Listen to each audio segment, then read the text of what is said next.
Alright, I thought I'd make one more video today since I got the camera out here. So I want to talk about these kind of wheels right here on the International bus here. These are spoke type Dayton wheels, and they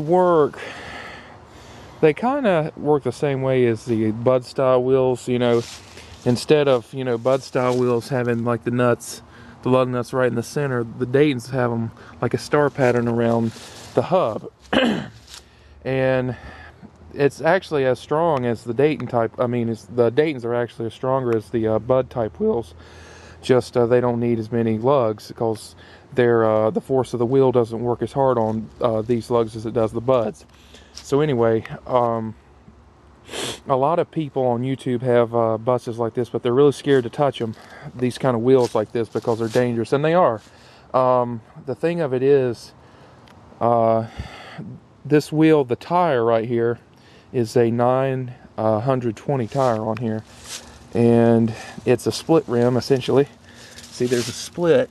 I don't know if you can see it, yeah, right there. The kind of locking ring, this whole little ring inside here has to be kind of prized up onto the little lip, little flange right here. And at the tire place, if it's not put on correctly, it could fly apart, yes, and kill you. They call them widowmakers. But I noticed that on one of Retro Chad's videos, he's got a bus and he doesn't know how to take the wheel off. And I've seen the other guy who's got the bus who showed him how to do it. But as long as you deflate the tire, you have nothing to worry about, because if the tire has pressure in it, say like now this one, I guess it's got 80 psi is what it takes, so it's probably got 80 psi in it right now. So I guess there is some kind of danger trying to take them off, but as long as it's deflated, it's totally safe. And how you take it off is actually quite simple.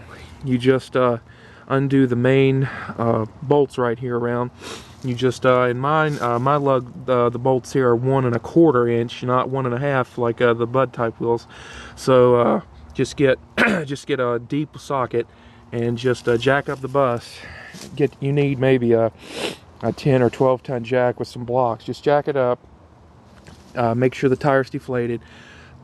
Once it's jacked up, take the bolts off and knock these clamps off with a hammer, and the clamps will come off. You can take all the clamps off, and then you can just pull the whole wheel right off and replace it with another one. So, and then putting it back on is even trickier though. But since if you're like Retro Chad, who's just got buses in the field, just once you've got it off and got the new tire, just put it back on, put the clamps and bolts back on, and just tighten them all up, and there you go.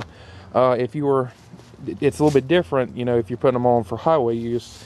If you're, like a trailer or something on the highway, once you got the tire on, you put the clamps on, and then the bolts just hand tight.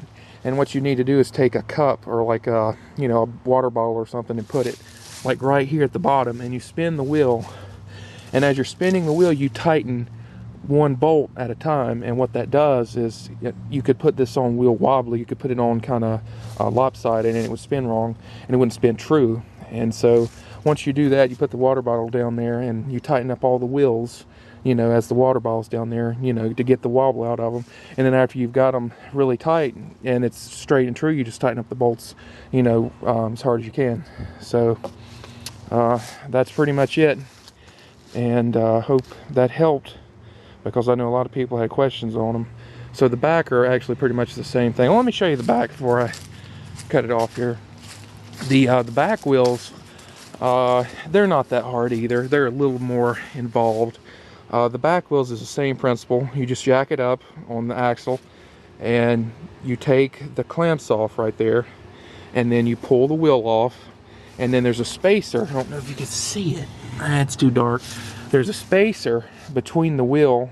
Pull the spacer off, and then there's the other wheel, and that's easy. And you just put it back on the way you found it. Put the first wheel on backwards, and you put the spacer in, and then you put that wheel up on, and you just tighten the clamps back on. That's pretty much it. They're actually pretty simple. A lot of people are just scared of them because they're split and they can fly apart. But I want to show you over here.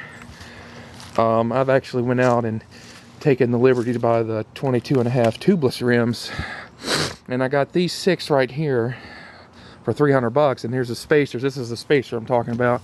It takes on the back duals, and so I've got these big right here, these big 11R 22.5. They're really big, but I just got 4 for the back.